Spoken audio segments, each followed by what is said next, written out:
Relations. Institute Climate and Society has been collaborating with Jorge now for over 2 years in trying to understand, both in the sector of energy and agriculture and commodities, what is the relevance of this international trade for the agenda of climate and how we understand better, particularly with our geopolitical moment today, where things are more complicated. We are talking about energy security, we are talking about food security. These things are interrelating to the overall, agendas we traditionally had on trying to push for renewables, ensuring that we can scale nature-based solutions. And basically, the attempt here of doing the short presentation that Jorge will talk to you was to zoom it first on the energy part of it, but I want to recognize that the work is much broader, to zoom in it on how we understand that anyway, the global value chains are interconnected, and we can, even if you want, we cannot just think about industrial, about renewables, about policies in terms of infrastructure, plan them just looking inward to countries. In our view, there is a great opportunity to rethink a bit this rhetoric. That's a bit what Jorge is going to do. And then, was important collaboration with SEBRE. SEBRE is one of the organizations in Brazil that has been promoting a lot these international relations, particularly the diplomacy and the relations we can promote in terms of dialogues of Brazil with different countries. And so SEBRE has also been supporting that and will be developing an agenda that we'll be supporting as well. But we are also happy here to have many panelists that will be giving different perspectives from different places in the world, but also from Brazil, from the point of view of energy, which is Rosana also, another grantee from Mix that has been focusing a lot in trying to understand this kind of internal infrastructure we have to develop. With no further ado, I will pass to Monica from SEBRE to moderate. Jorge is going to make a small presentation of the paper, but we would be very happy to connect with you all because this is part, as I mentioned, a broader strategy that we are developing. And I think this is what we want to provoke beyond this event today, how we work with this strategy with all of you, what kind of agendas and strategy and projects we can really put forward. And again, Monica, without further ado, now that we have everything working, we can start. Come in. Thanks, Maria. Good morning, everybody. I'm not sure if it's working. I think it's right. Is it working? Okay. Thank you so much for your presence here. I'm Sodré, political scientist and a senior fellow at SEBRE, Brazilian Center for International Relations, and also the executive director of Meridiano. On behalf of SEBRE, I would like to thank IPS, Institute Climate and Society Institute for the support for this paper, and also to introduce our panelists and guests here. Today you have Jorge Abash, professor of University of Brasilia, as our keynote speaker. We also have Mathilde Mesnard from OECD, Rosana Santos, executive director of IPLAS Energy Institute, and Charlotte Wellston, director of Global Public Policy from Ernst Young. Before passing the floor to George, that has 15 minutes to present the paper, I would like to bring two remarks to start the conversation. I think the paper that originated our discussion here is important for three aspects. The first one, I think it defines the role of trade in climate change agenda. It changes the perspective from the problem to the solution. The second one is the importance of power sharing. It also brings us a new industry geography and puts cheap and clean energy as key factors for investment. And the third one, it reframes the decarbonization debate. It moves us beyond the constant call for new technologies and makes a compelling case. We need to let trade do its job. So, George, welcome. The floor is yours. Well, first of all, thank you very much for being here today. Thank you for the panelists also for accepting our invitation. I try to spend no more. Hello. Okay. Well, I was saying that I'd like to thank you for being here today, for the panelists for accepting our invitation, and for Maria and Monica for the introduction. Monica, control the time, please. I intend to speak for no more than 15 minutes. Okay. Well, uh, well, the, the question here is, what if trade was actually part of the solution and not part of the problem? Well, just for you to have an idea what we are talking about, this is the case of aluminium. Uh, if you produce aluminium in Iceland, for example, you could get something less than 4 tons of CO per ton of aluminium. If you produce aluminum in the US or in China, it means at least 20 tons of CO per ton of aluminum. So it means that if you take the case of, I did the math, if you consider only the case of China, if you could, by hypothesis only, move all the aluminum production from China to Iceland, it would mean a reduction of 498 million tons of CO2 per year. Per year. That's what we are talking about, this thing. Well, what's the challenge? The challenge is we have, of course, the power sector as the major sector in terms of emission globally.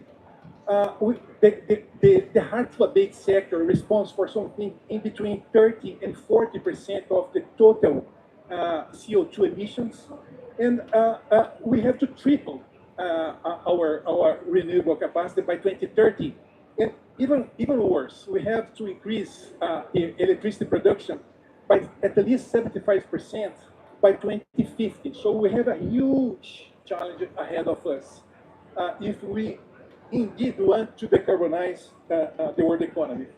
But there is an impasse, and the impasse is, as we know, the current strategy is perhaps failing to some extent. And why? Because the decarbonization costs are very high, very costly, trillions and trillions of dollars. There are fiscal constraints that are affecting the plans for decarbonizing the global economy. There are inflationary pressures, geopolitics, technological limits, and some other things, which all those things are slowing progress. And then we have the carbon leakage, which has been used by many people to link trade and global emissions because of carbon leakage. And then we have, and the thing is, many people say that decarbonizing requires more and better technology. Indeed, by definition.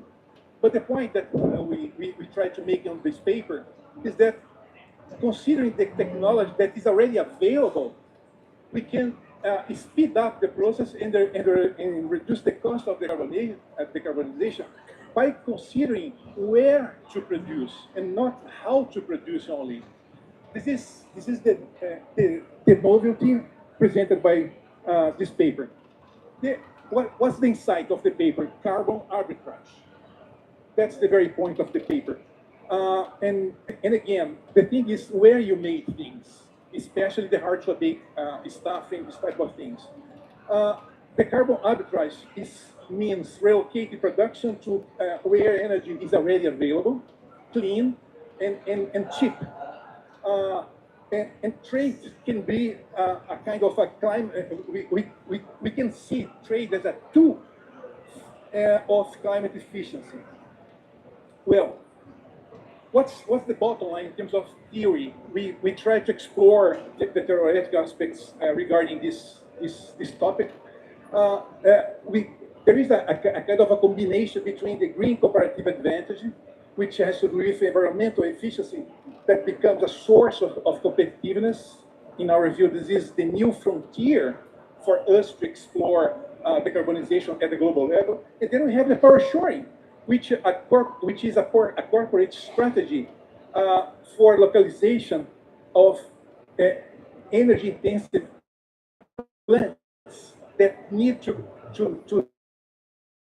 decarbonize because of efficiency, because of cost, and because of compliance. And together, these two things combined, they are perhaps the very big aspect that we try to shed light for us to speed up again, to speed up and to reduce the cost of decarbonization. The path forward, power shoring and green trade. Producing where in power shoring regions, including Brazil, but not only Iceland, Paraguay, Uruguay, Canada, and many other countries, may be a very attractive way to go forward with the decarbonization agenda, as I mentioned before, reducing costs and speeding up the process. So the thing has not only to, as I mentioned, with technology, but with geography as well. And that's where green trade and the industrial policy converge, not only in power shoring countries, but also in developed countries as well. Brazil as a paradigmatic case. Brazil, as many of you may know, already has something around 90% of its renewable energy matrix. So it's a very clean energy matrix. There is a huge potential for expanding clean energy in Brazil. The northeast part of Brazil combines world-class conditions for producing clean energy at a very low marginal cost. The power cost in Brazil is something half of what the costs are in OECD economies, in some cases a lot less. And there is a huge potential for producing, not only Brazil, again, green steel, SAF, green hydrogen, and other sectors in power shoring countries. Well, for you to have an idea why geography matters, have a look at this table. We did some estimations to show how much, in terms of costs and time, China, Europe, and the US require to reach an energy matrix similar to that of Brazil, 90%. That would require many trillions of dollars, but even worse, up to 30 years of hard work. And this is a very conservative estimate, very, very conservative. This is the lower bound, the lower bound. So, meaning you can indeed clean your energy matrix.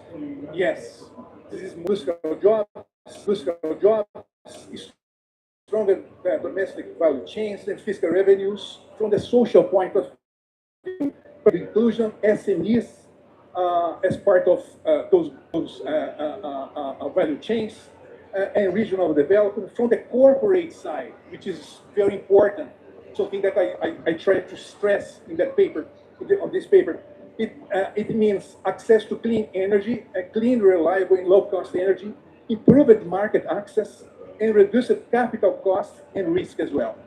From the importing countries' point of view, it means having access to green inputs at a lot lower cost, reduced green inflation, which is, from my reading, a very key aspect from the political side of, from the political perspective in many developing countries. People are turning against the green agenda because of the green inflation.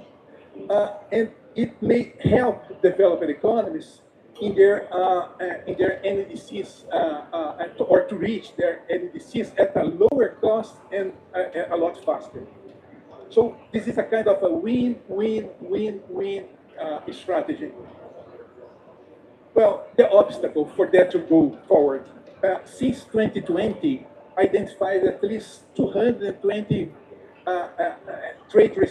new trade restrictions against the green trade.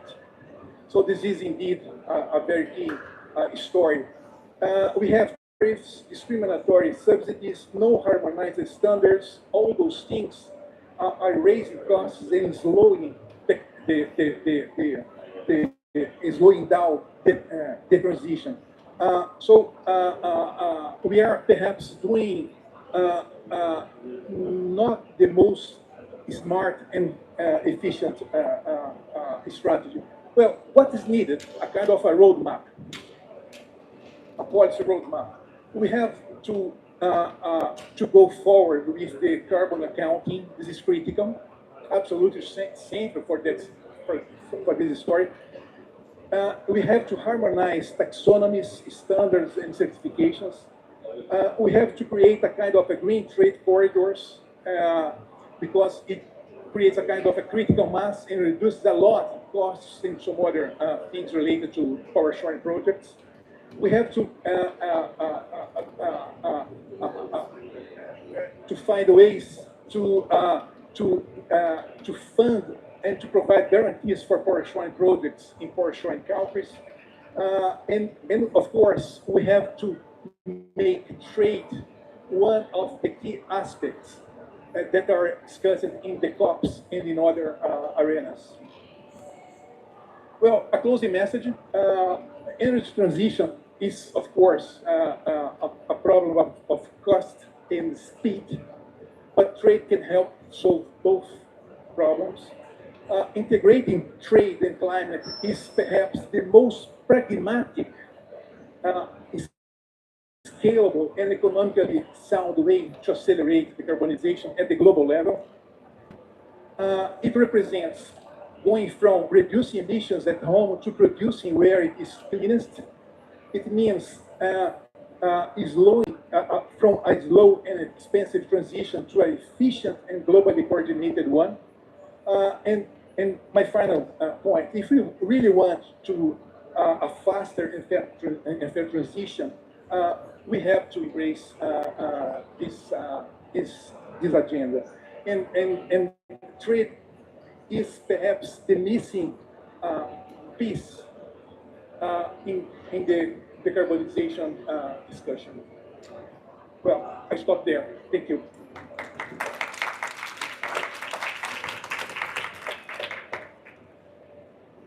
Thank you, George. I would like to pass the floor to our guests, starting with Charlotte. I would love to hear your thoughts on the paper and the presentation in a more broader sense, but also what are the trade-offs that we need to address to make it happen, and also your considerations about the theoretical and also the empirical evidence. You all had access to the paper before, so we'd love to discuss, go into specifics with you. Charlotte, please. Hi. Firstly, thank you so much for having me here. Okay, yeah, super. Thank you so much for having me, and thank you for that fantastic presentation.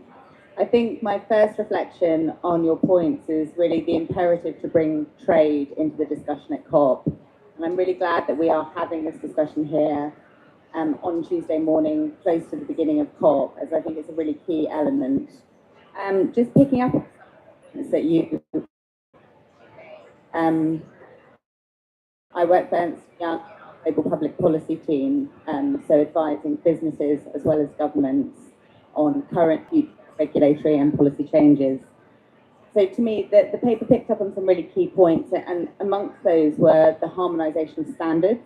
That's going to be really key, as well as green trade corridors. I think some of the practical examples that you brought in from a commercial perspective are proven. For example, the Iceland aluminium example, I think is a really powerful one. And really platforms such as COP and bringing different parties and countries together gives us the opportunity to really highlight and surface those examples and see how we can be making meaningful policy to really enable trade as a tool and as a key lever for decarbonisation. I think I'd be remiss not to mention the complexity of the current geopolitical landscape that we're operating in. But what I really liked about the paper was seeing how we could navigate through that. I think uncertainty is a certainty. We know that times are likely to be uncertain and geopolitical complexity is not going away, but the key question for us here at COP and for the parties included in these discussions is really how we navigate through that and how we can create meaningful policy that can use trade as a lever for decarbonisation. So just in conclusion, I think bringing trade into the centre of COP and really making sure that it's part of a meaningful multilateral discussion is key. And thank you for the paper and for sharing that.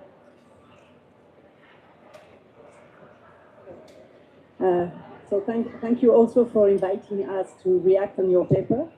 And we probably agree with the main message that trade is the missing piece. I would just bring a nuance is that it's part of the solution, absolutely, and it's great that you showcase that. We do think it's also part of the problem because the way trade is, governed these days is part of the problem. So it prevents getting to the solution as the one you propose. So thanks for this very important message. And also, as Charlotte, we agree that this should be part of the discussions here. But to be realistic, I mean, it's tricky for exactly the same reasons that you showed us. Some actors won't win to what you are proposing, and they might be blocking the solutions, unfortunately. But let me focus on your policy roadmap, because at the OECD, we are working on policies, and I will say where we agree, and mostly we absolutely agree with your proposals in terms of policies and what we do to contribute a bit to this policy roadmap. On your first point, global carbon accounting and transparency systems is absolutely key. And we have an initiative at the OECD, which is the Inclusive Forum of Carbon Mitigation Approaches. And within this initiative, we are working to develop interoperable carbon intensity metrics so that we could agree on something that everybody could trust in terms of carbon intensity, and that should facilitate the solution and this trade. And it will, of course, also reduce the compliance cost, especially for SMEs and for the companies who are in emerging and developing economies, so that they can inform this carbon intensity data for different systems.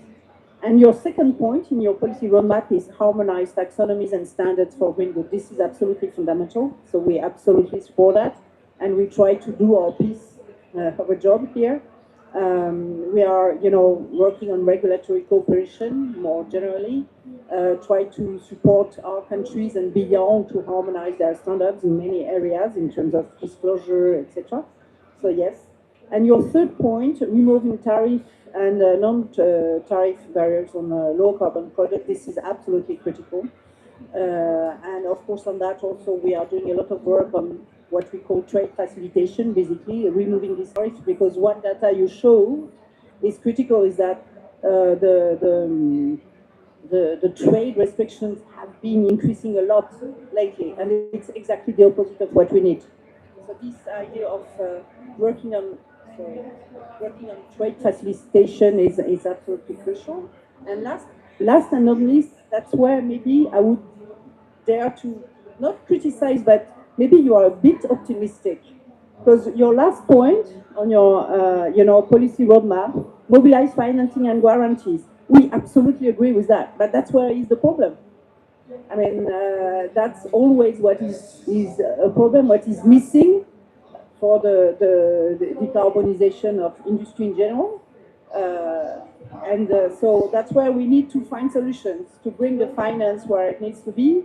And guarantees are a very important instrument to do that. Guarantees or other risk mitigation instruments, We have published, by the way, a paper very recently on last week, a paper on how to use guarantees and other risk mitigation instruments to finance the low carbon transition in emerging and developing economies. So yes, we agree with everything you say. We just need to think that your fifth point, it's not an easy one, and that's what is blocking. Yeah, hello everyone. Very close? Very close. Got it. First, it's really I'm so happy to be here. 3 years ago, when we started this discussion on green industry and how to engage the global in a new way of doing business and doing clean business, we've been discussing something around power sharing, something around what we call Belém consensus. But for me, coming from the private sector myself, without trade, without demand, nothing's going to happen. So the fact is, we are not going fast enough, we are not going enough, and we are not going to reach 1.5 or even 2.3 if we do not do things differently. And doing things differently is including green trade in our agenda as a structural agenda, not just a side job that we do when we wake up and then forget it along the day. So I think this is something, this paper is really, really eye-opening. We are happy enough to have helped George to review the final version of the paper. So it is our pleasure. Ed Layan, that is here, did the final review of the paper, and it was so happy for us to be with you in that. Going to your last point. So I was wondering what I was going to say. So going to your last point, financing. Why financing is not happening? Have we thought that it's not only a matter of lack of money or lack of projects not being ready to be financed?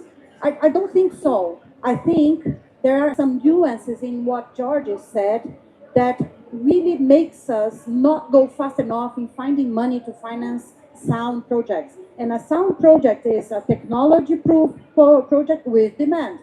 So if you do have a demand, you can arrange project finance that has a lower risk than anything else.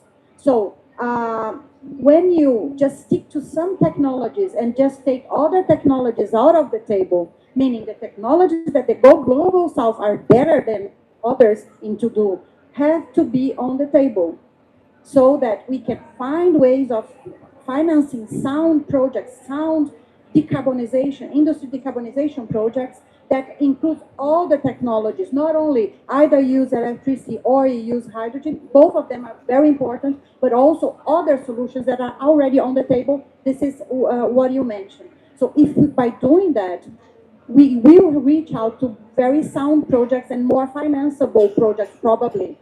So it's a matter for us to go back and just a reflection on, are we trying to finance something that is already ready to be financed, or should we give a chance to other technologies to be financed so that we can include the Global South in the global green trade and include the Global South in the decarbonization solution, not only as assistance, but also as a collaboration partner.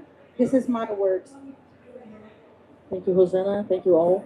George, I will get back to you. I would like to hear your thoughts on the optimistics of your paper, and also about who wins and who loses in this scenario. If you could comment on that, and we still have 15 minutes. After that, I will open the discussion, okay?